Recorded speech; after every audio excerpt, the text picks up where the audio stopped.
Hi, this is Chris Fabian, and I want to talk to you a little bit about priority-based budgeting and more specifically program budgeting, both of which are declared best practice from the Government Finance Officers Association, as well as the International City County Management Association.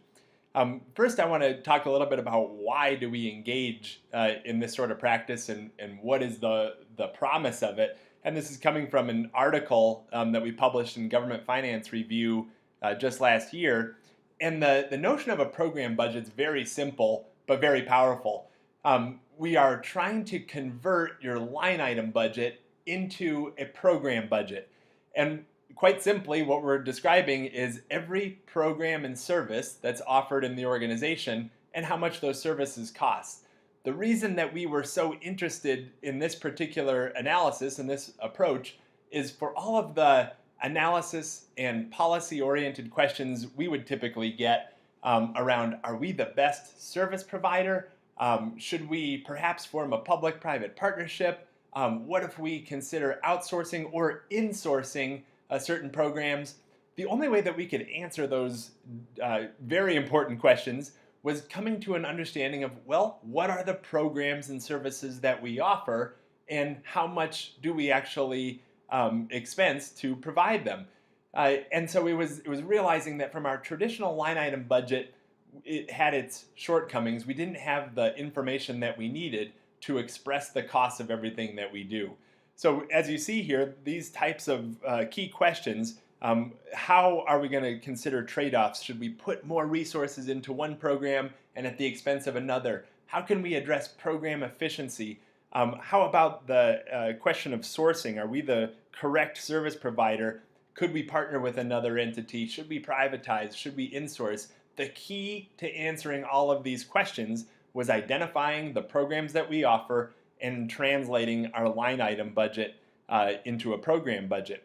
So I wanted to show you a little bit about what that actually looks like when it's complete.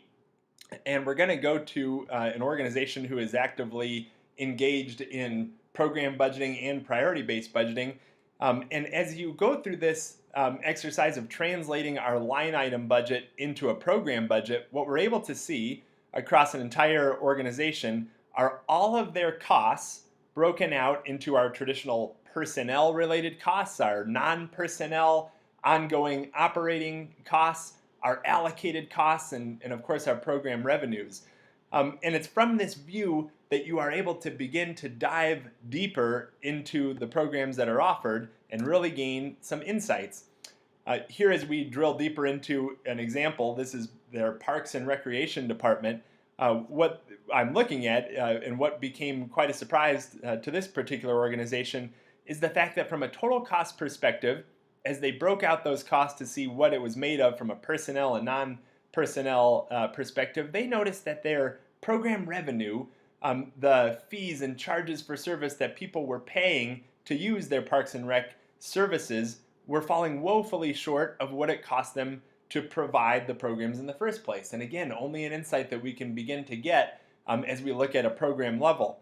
Well, the next question is, what programs might be causing this issue, and might we be able to look at specific fees for services? And maybe it's the case that we just haven't looked at the total cost of providing these services, so we don't know necessarily the fees to charge. And as this organization began to scour all of the programs that they offered, what they found that jumped out at them among several of their programs was the amount of time and effort that they spent actually supporting all of their public ball fields. And so as we look at the total cost of providing the program, what they noticed was, well, we're actually not charging for the provision of this particular program and service. Again, getting down to this program level.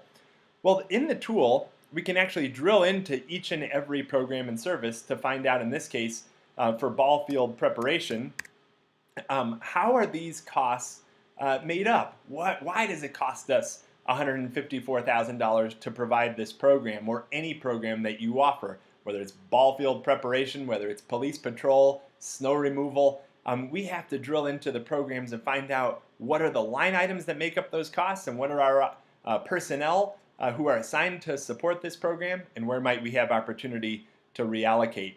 And as I drill into this program, just as they did, what is so neat is that we can see at a line item level all of the various costs that make up the total cost for providing our ball fields, as well as all of the personnel who support this particular program and the time that they spend. One of the more interesting findings for this organization was finding all of the overtime hours that are dedicated to actually preparing their ball fields. And this was surprising to them. They didn't realize why this particular program was driving overtime to such an extent. Again, led directly to a study of how they might be able to contain those costs at a program level. Well, that first view allows us to see how we drill down deeper into each specific program, but we can also turn the tables and say, well, what about the line items themselves and what programs are driving those costs?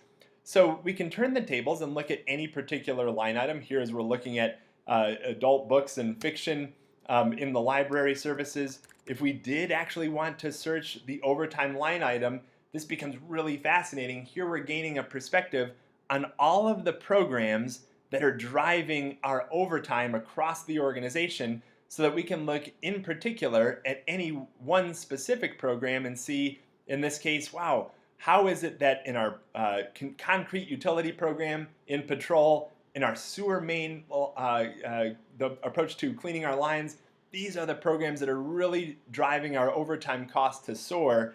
How can we focus not on overtime in general, but on these specific programs to come up with a different strategy and a different approach? As we scroll deeper into the tool, we're not only looking at the non-personnel side of the equation, but of course the personnel side of the equation. And the way that this process works is we're able to see each individual position and the programs that they serve. Here we're looking at a specific accountant and all of the programs that they provide across the organization.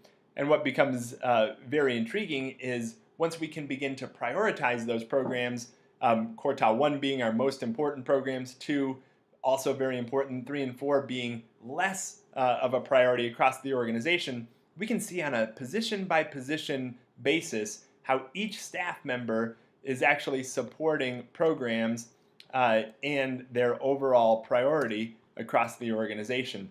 So what this has led to in our work is as we approach maybe the fact that this accounting manager is going to retire, we don't have to worry about necessarily replacing the entire position, but perhaps making sure that their top priority programs, we have somebody to fulfill those positions.